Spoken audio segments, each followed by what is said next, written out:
আগামী 28 তারিখ থেকে সারা বাংলাদেশে হিন্দু সম্প্রদায়দের যে মহোৎসব শারদীয় দুর্গাপূজা অনুষ্ঠিত হতে যাচ্ছে।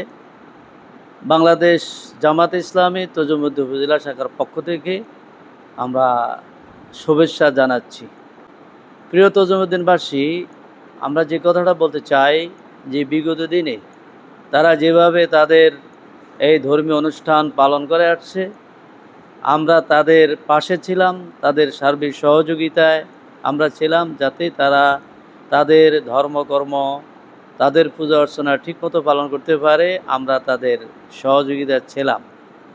আমরা আশা করি আগামী দিনও বাংলাদেশ জামাত ইসলামীর সকল নেতাকর্মী সহ তজুমুদ্দিন বাসীর মুসলিম ভাই যারা আছেন, সকলের কাছে আমি উদাত্ত আহ্বান জানাবো, যাতে তাদের এই উৎসব সুষ্ঠুভাবে সুন্দরভাবে পরিচালিত করতে পারে।